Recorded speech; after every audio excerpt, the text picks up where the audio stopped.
மதுரையிலிருந்து நாகர்கோவில் நோக்கி வந்த தமிழக அரசு பேருந்தில் வள்ளியூரில் பேருந்து நிலையத்திலிருந்து சண்முகசுந்தரம் என்ற மாற்றுத்திறனாளி நாகர்கோவில் வருவதற்காக பேருந்தில் பயணம் செய்தபோது சண்முகசுந்தரத்திடம் நடத்துனர் பழனிக்குமார் பயணச்சீட்டு எடுக்கும்படி கூறியுள்ளார். அதற்கு தான் ஒரு மாற்றுத்திறனாளி என்றும் இலவச மாற்றுத்திறனாளிகள் பேருந்து பயண அட்டை தன்னுடைய கைப்பையில் இருப்பதாகவும் நகல் மட்டும் பாக்கெட்டில் இருக்கிறது, தன்னால் பேருந்தில் ஒற்றை காலில் நின்று கொண்டு தங்களுக்கு தகுந்த ஆவணங்களை எடுத்துக் கொடுக்க முடியாதென நடத்துனரிடம் தெரிவித்துள்ளார். ஆனால் நடத்துனர் சண்முகசுந்தரத்தின் பதிலை காதில் வாங்காமல், நீங்கள் எல்லாம் எதற்காக பேருந்தில் வருகிறீர்கள், உங்களுக்கு இது ஒரு தொழிலா, எதற்காக காலையிலிருந்து என் உயிரை எடுக்கிறீர்கள் என சண்முகசுந்தரத்தின் மனம் புண்படும்படி அளவிற்கு வசைபாடியதோடு மட்டுமல்லாமல் மாற்றுத்திறனாளிகளுக்கு என்று ஒதுக்கப்பட்டுள்ள இருக்கையில் சக பயணியை அமர வைத்துவிட்டு மாற்றுத்திறனாளி பயணியிடம் வாக்குவாதத்தில் ஈடுபட்டுள்ளார். ரூல் பேசுகிறாயா, சட்டம் பேசுகிறாயா என அவமானப்படுத்தியுள்ளார். பின்பு மாற்றுத்திறனாளி சண்முகசுந்தரம் நடத்துனர் மீது வடச்சேரி பேருந்து நிலையத்தில் உள்ள நேர கட்டுப்பாட்டு அலுவலரிடம் புகார் தெரிவித்தார். ஆனால் அதிகாரிகள் அதற்கு செவிசாய்க்கவில்லை என்று கூறப்படுகிறது.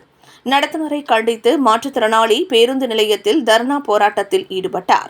இச்சம்பவம் அறிந்து வடச்சேரி காவல் நிலைய ஆய்வாளர் தர்ணா போராட்டத்தில் ஈடுபட்ட சண்முகசுந்தரத்திடம் போக்குவரத்து அதிகாரியிடம் முறையாக புகாரை கொடுங்கள், அவர்கள் நடவடிக்கை எடுப்பார்கள் என சண்முகசுந்தரத்திடம் சமாதானம் பேசியதன் அடிப்படையில் புகார் எழுதி கொடுத்துவிட்டு போராட்டத்தை கைவிட்டு சென்றார். இதனால் வடச்சேரி பேருந்து நிலையத்தில் பெரும் பரபரப்பு ஏற்பட்டது. என் பேர் சண்முகசுந்தரம்.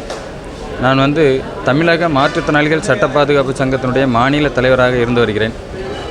இன்றைக்கி அதாவது 17/4/2024 இன்றைக்கி காலையில் நான் வள்ளியூர்லேருந்து நாகர்கோவிலுக்கு பேருந்தில் ஏறினேன். அந்த பேருந்து மதுரையிலேருந்து நாகர்கோவில் நோக்கி இயக்கப்படுகிற, நாகர்கோவிலேருந்து மதுரைக்கு இயக்கப்படுகிற பேருந்து TN 58N 2550.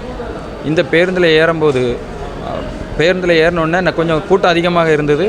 அதனால் படிக்கட்டில் கொஞ்சம் ஏறி நின்று சிரமப்பட்டு முதல் இருக்கையில் போய் நிற்கிறேன். முதல்ல இருக்கையில் பார்த்தோன்னா மாற்றுத்திறனாளி அமர்மிடம் அப்படின்னு ஸ்டிக்கர் ஒட்டியிருக்கு. அதில் 2 நார்மல் பேசன்ஸ் உட்காந்துருக்காங்க.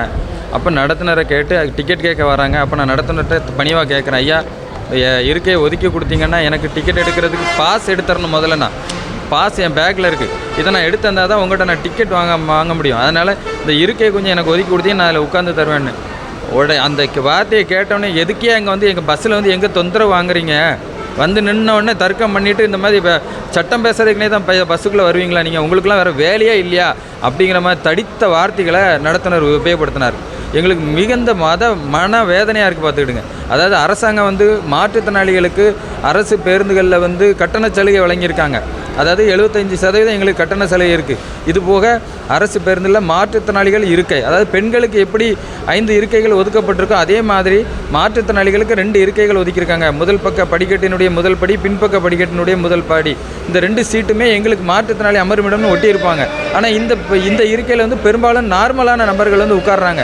இதை நாங்கள் ஒவ்வொரு முறை பேருந்தில் ஏறும் போதும் பயணிகளுக்கும் எங்களுக்கும் வாக்குவாதங்கள் நடக்கக்கூடிய ஒரு சூழ்நிலை உருவாகுது. இதை நடத்துனர் தான் எங்களுக்கு எங்கள் இருக்கைகளை வாங்கி தரணும். நாங்கள் கேட்கும்போது சில வார்த்தைகள் அதாவது சாப விடுற மாதிரியான பேச்சுக்களெல்லாம் நடத்துனர்கள் எங்களிடம் பயன்படுத்துகிறாங்க.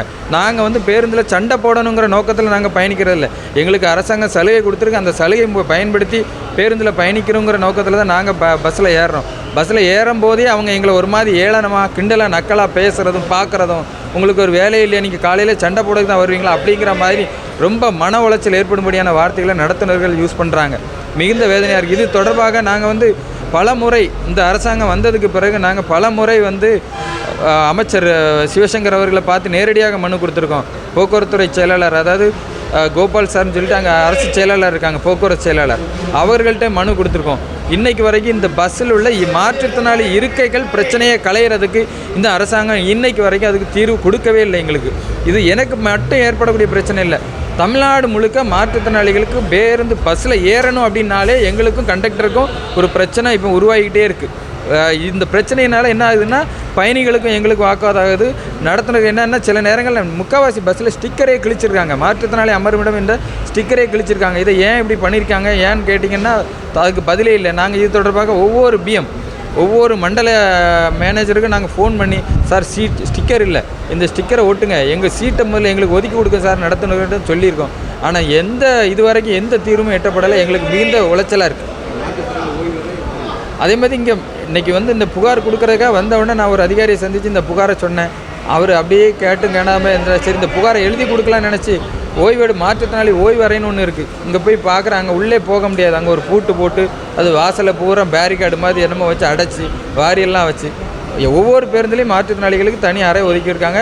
ஓய்வு எடுக்கணும், உட்காரணும், எந்த நாளும் எழுதணுமோ எதுக்குனாலும் ஒரு இடம் ஒதுக்கியிருக்காங்க. இங்கே நார்வேல் பேருந்து நிலையத்தில் வந்து பார்த்திங்கன்னா இந்த ஓய்வு எடுக்கிற அறையை வந்து பாருங்கள், அங்கே பேரிகார்டு போட்டு அடைச்சி அந்த கதவுக்கு ஒரு பூட்டு போட்டு வாரியில் வச்சு யாருமே உள்ளே போக முடியாது, இந்த மாதிரி ஆக்கி வச்சுருக்கேன். அப்போ நாங்கள் எங்கே உட்கார்றது?